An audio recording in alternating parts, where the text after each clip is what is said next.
Здравейте, уважаеми зрители! Днес ще покажа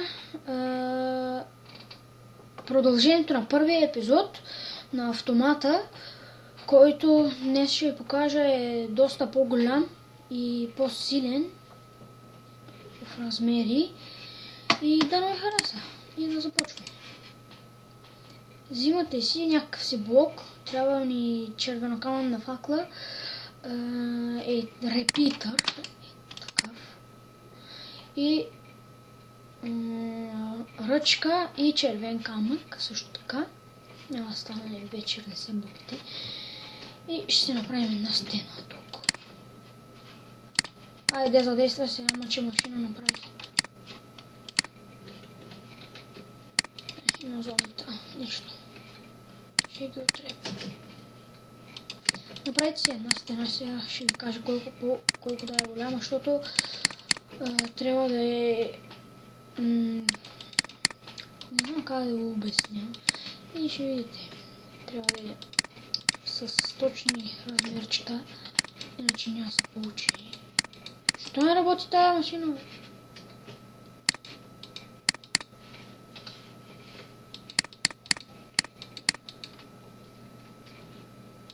Иначе да лучше.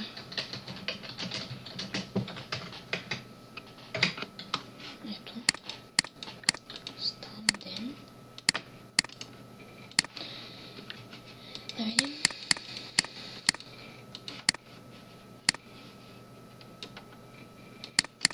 Айде, боя ли си търсиш?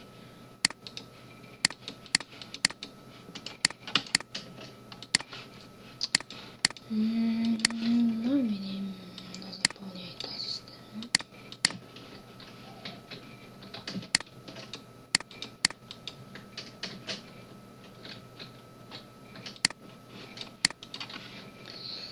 Да видим дали ще се получи. Не. Две нагоре. Сега ще си направя още две редички. Защото мисля, че няма да се получи на мен. Което искам. Желания резултат няма да се получи. И ако не е точна стената, свърската, която ще направим с репитър и червен камък, факли-макли, и трябва да е добра. И затова оставите два реда място, не два реда, едно купче място. Сега ще ви покажа как се правите доста по-мощния. Най-отгоре оставете едно купче, отдолу две купчета разстояние. Да има разстояние, иначе няма да се получи според мен. И още два купа разстояние. Не знам колко голям ще е вашия пистолет.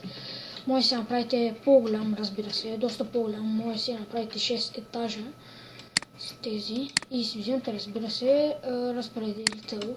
Без разпределител няма, но не цъквайте върху едно и друго, както казах и в миналия клип за по-малкото пистолетче, че няма да се получи. Ето, слагате си тук. Трябва да ви репитъри, защото те подсилват това. Не, стрелите ми това.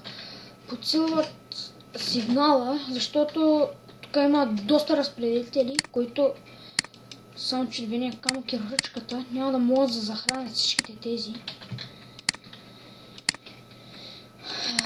Добре, после си направите две стени. Не е нужно да са големи, малки да са. Ето толкова някъде 5 блока да са големи, защото те не са от изключителна важност.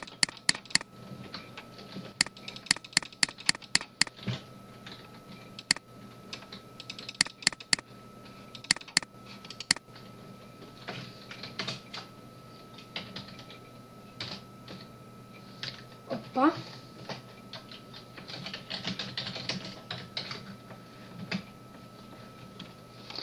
Направете си две стени. Тя че пак бързо ще залежи.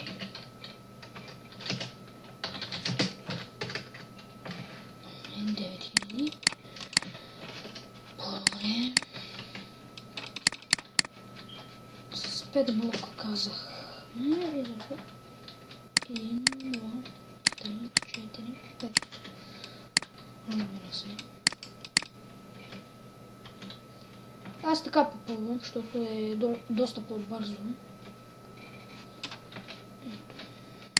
Ето, още един ред ще попълня и старата ми това за 2-3 минутки. И да, стигаме до най-важната част. Закрийте разпределителите отзад с блока, който сте избрали. Всички разпределители трябва да ги се криете отзад. Ей така. Иначе няма да се получи свързването. Затова. И направете 3 реда трябва да са. Като закриете разпределителите, значи аз ето разпределител назад това копче и още 2 реда добавяте още, защото още не са нужни, иначе не се получи. Ето, още 2 реда добавям. За репитърите е един ред, другото е за червения камък и прочие. И най-горния ред остана. Вече свършим за част от секундата. Ето, сега си взимате червения камък, направете си едно и такова и така се правите. Направете си така. Пожелавам да направите така, да не е така, защото може и да не се получи. Може да се получи, но за репитърите, които ще сложим, ето, оставяте при репитърите един блок разстояние, защото няма да се получава. Ето. Ако сложите така, няма да има сигнал. Не слагайте на последното място, защото пак няма да се получи. И ги свържете. Тук като сложим, се свързва. Ето свържете и после вземете една ръчка и проверете дали работят репитърите. Добре, репитърите всичко работи. Ох, как мрази да става така. Понякога репитърите остават включени. И това много ме нервира. И така остават включени. И не е изобщо год.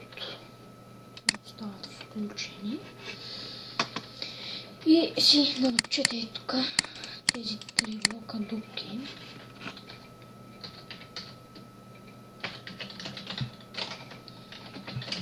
Само накрая ден.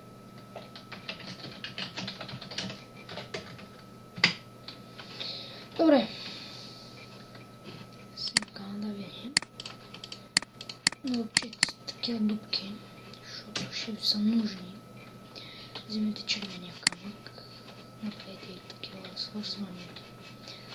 Разбира се, направете свързвания, за да се получи. И на третия ред да няма такива, защото трябва да сложим репитери на третия ред, задължително, защото сигнал няма да е така силен. Но ако остават светнати, сложете само един репитър, защото, или пък 2 репитъра, защото те ще стигнат 2 репитъра на целия, на единия ред, дори и горните ще изчупя, защото се дават малко проблемчета. Само да проверя дали този ще не създава. Не. Добре, сложете си само 2 репитъра, 2 репитъра.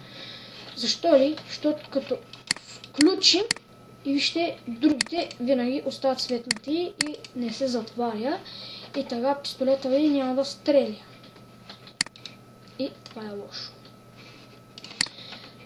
Да проверим сега. Що така стана? Аха. Добре. Добре, сега вече не трябва да става така. Да, сложете по, както казах, по 2 репитъра на всеки ред. Ще е по-ефикасно и ще ви издигам по-малко място. Ето, слагате така. Правите бутилки и ще ви покажа как се свалите всичко това долу. Може да си сложите и още репитъри, но ще остават цветнати, пистолета няма да работи и после така. После става много кофти. Ще направим няколко реда, така. И се направите една кабинка. Тук, където стига копаленка. Ела тук бе. Колко мразя.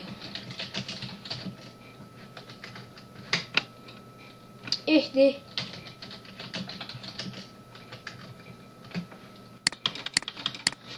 Направете си една кабинка, за да може да виждате как убивате селени животни. Защото там си сложите вътре, когато си го направите този пистолет. Си пода. Това е пода на пистолета. Не е чак толкова нужно да е голяма. Така, малка кабинка ще ви стигне. Защото ще има само две ръчки, които пускат, едната пуска лавата, а другата пистолета. И да, разбира се, в миналия път казах, че трябва да направите сърцето, не сърцето, по-точно двигателя на този пистолет, разбира се. Двигателя на този пистолет, който показах, трябва да е 3 пъти по-голям, защото този пистолет взема повече енергия. Ако може да го направим с един, съм доволен, защото ще взема по-малко място. Закрите само. Тук ще има прозорец и тук ще има една клетка, където слагате там така селяни и други разни. Отчете си две дупки тук за кабелите. Единия кабел няма да минава от там. Но нищо. Сега с импровизирана стълба свалете си додолу. Така.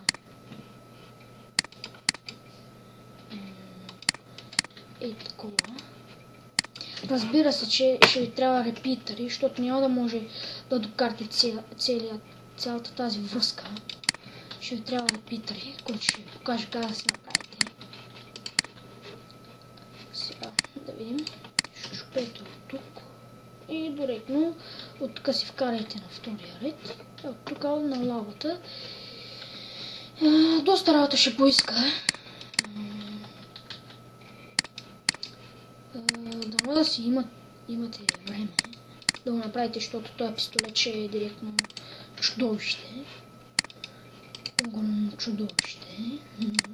Как се нарича яките неща? Аз ги наричам чудовища. Добре. Сега. Това така. Уважаеми зрители, в другия клип ще ви покажа продължението, защото и така става доста дълъг клипа, някъде 13 минути, това е моят лимит и затова в другия клип ще продължим. Чао от мене!